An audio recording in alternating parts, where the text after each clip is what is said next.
Alors, où en étions-nous? La dernière fois, on avait fait la partie ombragée. Il y a du travail encore à faire ici pour le rendre plus uniforme. Là, ça devient une question de goût, de choix personnel, de jusqu'où vous voulez aller. Ça finit jamais, en fait, là, si on veut vraiment y aller loin. Donc, je vais continuer à sombrir mon ombre. Comme on disait au cours précédent, ce qu'on est en train de faire ici, c'est la valeur la plus foncée, c'est-à-dire la zone la plus sombre, comparée à la valeur la plus claire, qu'on trouverait par exemple ici, cette partie-là essentiellement. Et donc là, on a notre échelle de valeurs. On a la valeur numéro 5 et la valeur numéro 1. Vous le voyez ici. D'accord? Et après, on sait que tout le reste doit se trouver à l'intérieur de cette échelle. Et c'est un peu comme ça l'approche qui permet de faire une bonne étude de valeur. Donc on y va.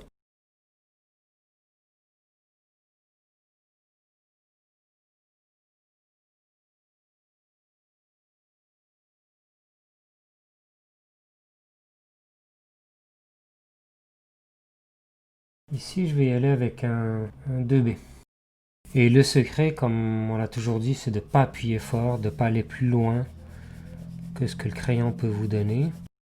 Et si vous voulez aller dans l'hyper-réalisme, à la limite, il y en a même qui vont chercher une loupe et qui vont regarder, ah ici c'est trop blanc, hop, je couvre. Vous voyez, tous les petits trous blancs qu'on voit, on les couvre. Bon, c'est à vous de voir, moi je vais pas jusque là.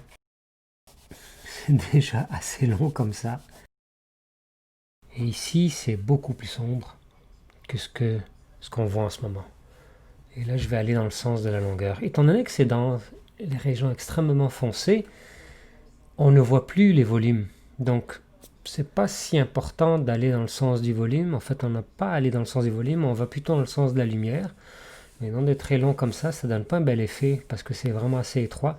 Donc, je vais aller plutôt dans le sens vertical, c'est-à-dire dans le sens de la crevasse. Vous voyez, moi, je le vois comme si c'était une montagne que j'escalade et il y a une crevasse là. Il y a une crevasse qui est tellement creuse, tellement étroite que la lumière ne rentre pas. Et donc, c'est pour ça qu'elle est très, très noire. Donc, la valeur numéro 1 ici.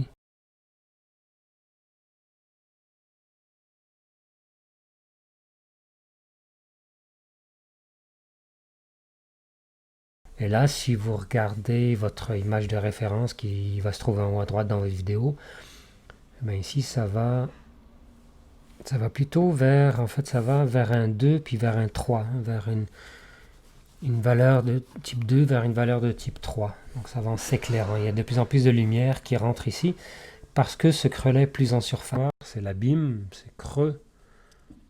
Et là, on revient vers la surface. Donc il doit y avoir ce dégradé qu'on voit à l'œil.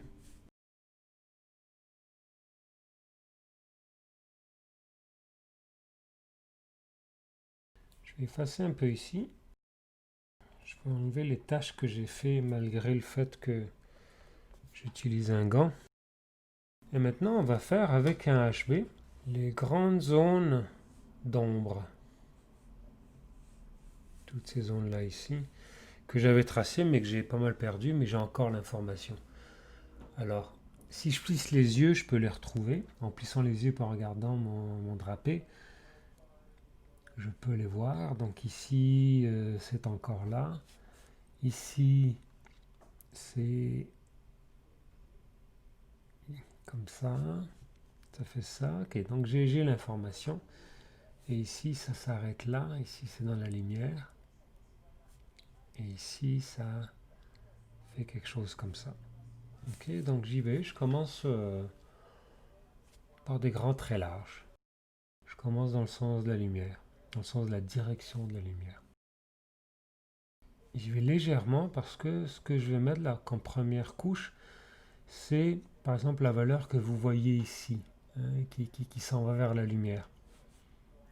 Donc après, je viendrai foncer là où c'est plus foncé.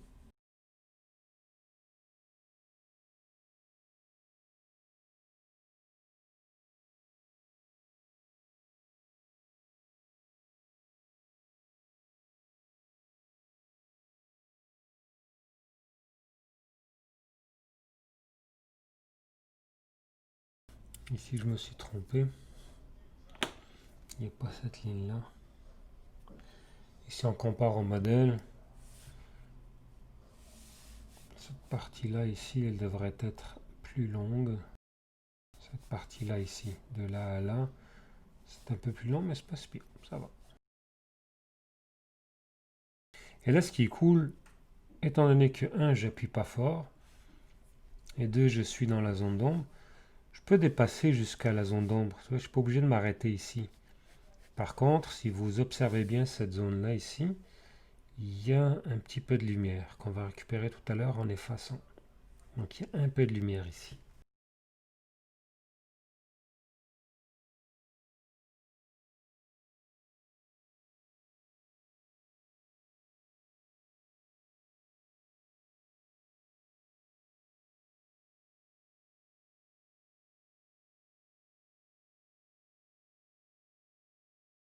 Donc on vient de faire une première passe sur les zones dans l'ombre. Maintenant, observez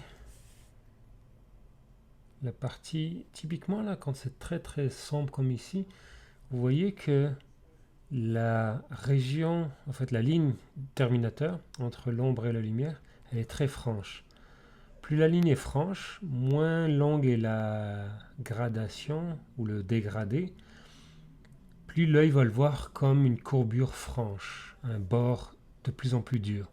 Comparé à des bords mous, comme par exemple ici, où là vous voyez qu'il y a de l'ombre, et puis il y en a encore un peu ici, puis là il y en a moins, puis après ça on va vers la zone de la lumière. Donc il y a tout ce parcours là ici qui est plus doux, où on va dégrader de sombre vers clair, vers pâle, et ça va donner un effet, l'œil va le voir comme une courbure plus molle, plus douce, plus gentille. Donc évidemment ces traits qui dépassent ici, il va falloir les enlever, et je vais le faire maintenant, je vais les effacer. Donc votre gomme de mie de pain est votre meilleur ami. Et également, la gomme effacée en tige, je vais vous montrer celle-ci, est aussi très pratique, mais elle a tendance à faire des taches. Un peu plus. Donc, il faut l'utiliser avec parcimonie. Je préfère la gomme de mie de pain qui ne fait pas de taches. Et ici aussi, c'est assez raide.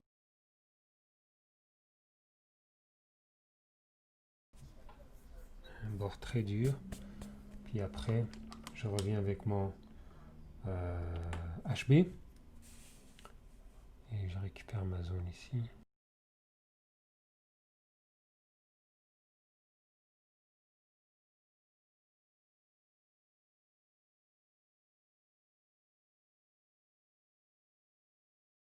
Ok, allons-y. Cette zone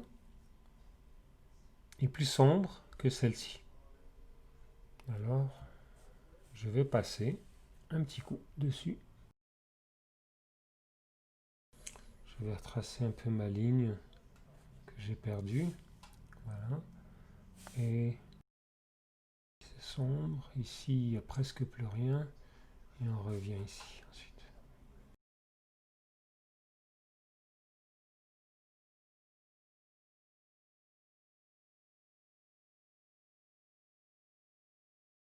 Cette zone se rapproche un peu du numéro 2. Elle est entre le 2 et le 3. Donc c'est toujours pas assez sombre. En ce moment, c'est entre le 4 et le 3. Là, l'intensité. Donc je dois encore la foncer.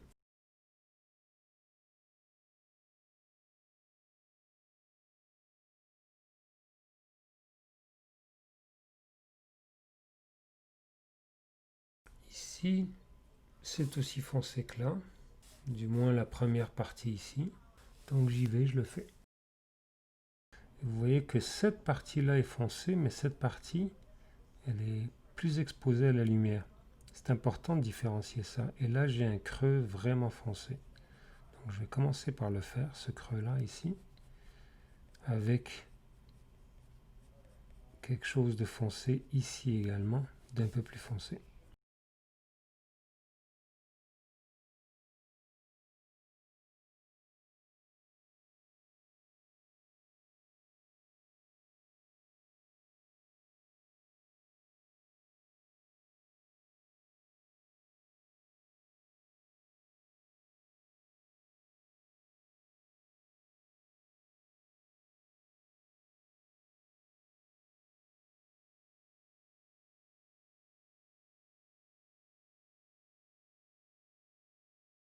Je vais prendre un 2B et continuer maintenant.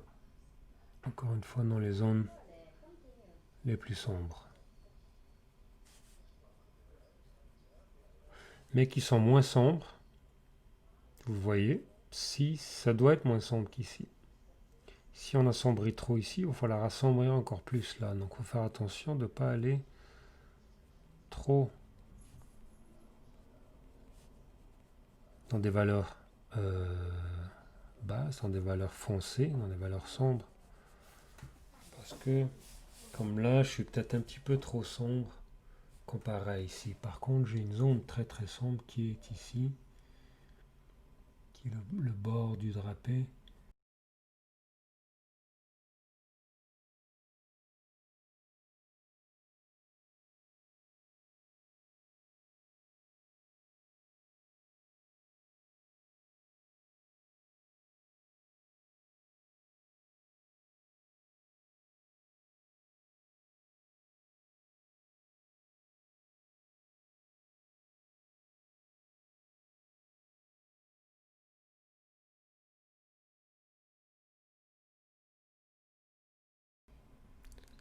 Ici, une partie plus sombre, avec une lèvre ici dans la lumière, et une autre ici dans la lumière.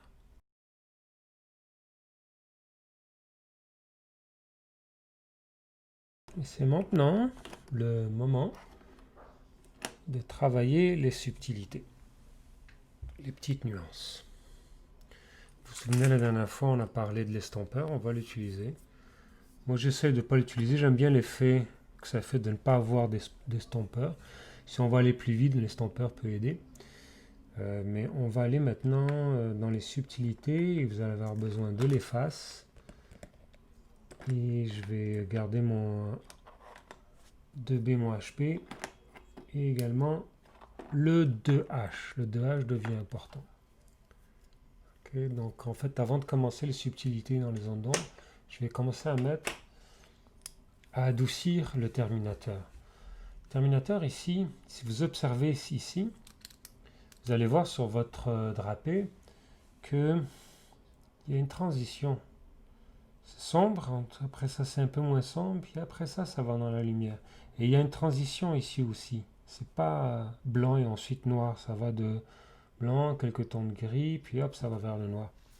Donc on va reproduire ça. Je vais enlever les lignes qui dépassent ici. Je vais les effacer. Et avec donc un 2H. Pourquoi un 2H? Parce que il fait des traits qui sont très doux. Et donc c'est souvent des zones un peu moins pâles dans l'univers de la lumière. Ou une transition du terminateur vers l'univers de la lumière. Donc là, ce qu'on fait, c'est qu'on va dans le sens du terminateur et on adoucit. Je regarde un peu la largeur de cette transition sur mon drapé. Des fois, ça va assez loin, des fois, c'est peut-être 1 mm, des fois, c'est 2-3. Et je travaille cette transition très doucement jusqu'à ce qu'on ne sente plus qu'il y a un bord trop dur qui n'a pas vraiment de sens. Et je retourne même dans les zones d'ombre pour combler un petit peu les parties qui sont par erreur restées dans la lumière. Et ça, c'est souvent dû aux textures du papier ou à la qualité de notre crayon. Donc là, je vais alterner entre un HB et un 2H pour m'assurer que ici j'ai pas de lumière ici, mais j'ai une douce transition vers la zone de la lumière. Et là, on va plus dans le sens de la direction de la lumière, mais on va dans le sens de la ligne du terminateur. Souvent, au niveau du terminateur, c'est un peu plus foncé qu'à l'intérieur de l'ombre. Et encore une fois, je le répète et je ne le répéterai pas assez souvent, on n'appuie pas, on ne va pas plus loin que ce que la mine peut nous donner. Et je fais mes transitions avec un HB, avec un 2H, pardon, sans appuyer. Donc je le fais. Ça paraît à peine au début.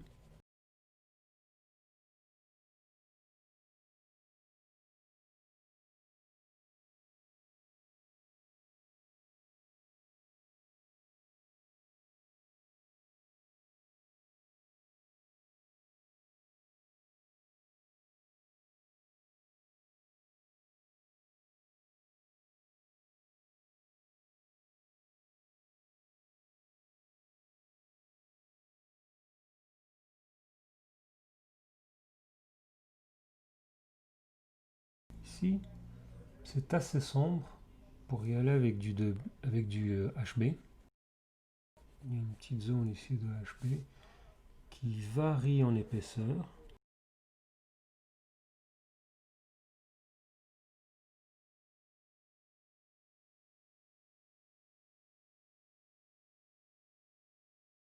Ici, regardez cette zone-là ici, un peu moins de lumière que cette zone-là. Alors, je l'assombris un peu, mais avec du 2H, parce que je suis dans l'univers de la lumière. Il y a quand même beaucoup de lumière, et il ne faudrait pas que je gâche ça. Ici, il y a comme, regardez-le comme un paysage, il y a des vagues. Il y a des vagues un peu plus dans l'ombre. Je vais essayer de suivre le volume ici. J'ai comme des vagues là, comme ça, qui font ça. Là, vous voyez qu'il y a un peu plus de lumière ici. Un petit peu là, mais pas là. Donc je vais assombrir avec un HB.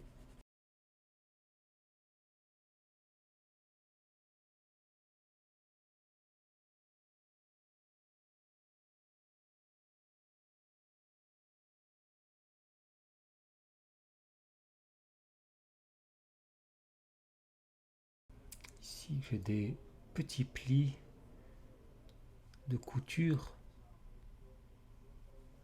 Je vais les faire. J'ai une zone foncée qui est la partie cachée de la bosse et ensuite une zone lumineuse que je vais récupérer avec mon efface. J'en ai une ici aussi. Donc la zone dans l'ombre, c'est la partie du cône, si vous voulez, c'est comme un tout petit cône ici qui ne reçoit pas de lumière. Et puis la partie bombée, elle est un peu dans la lumière. Donc je vais la récupérer doucement avec mon efface. Voilà, quelque chose comme ça. Et ensuite avec mon 2H pour rester subtil, je vais adoucir tout ça. Parce que là c'est trop blanc, c'est trop pâle. Ça n'a pas besoin d'être si pâle.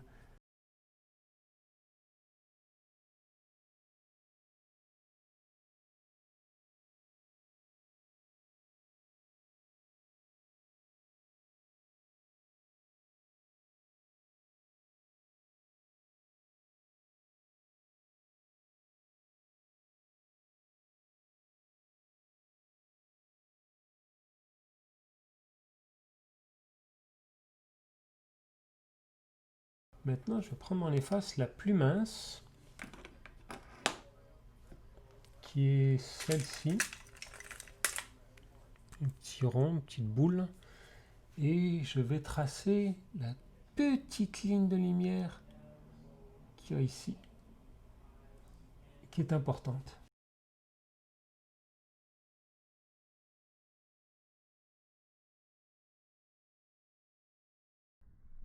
C'est fait, là je reviens à mon HB et mon 2H. Ici, je vais aller avec le HB, j'ai des petits plis de lumière, d'ombre en fait. Vous les voyez qui correspondent aux coutures de la tête d'oreiller. J'essaie de les... en fait, on pourrait les faire relativement symétriques ici, parce que c'est une couture, donc ça l'est là, ça l'est symétrique. Et ici, vous voyez qu'il y a comme un ruissellement d'ombre d'ici à là que je vais faire donc. Je vais les adoucir, je les ai fait beaucoup trop fortes.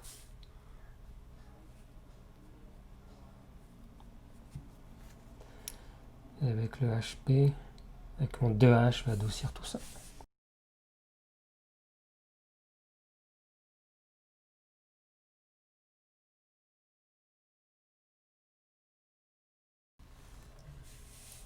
Et ici, j'ai un petit pli, donc j'ai l'ombre d'une petite bosse. Et je le fais, mais très très doux. Super super doux. J'ai une Petite bosse ici aussi. Je la reproduis. J'ai un bout qui dépasse ici aussi.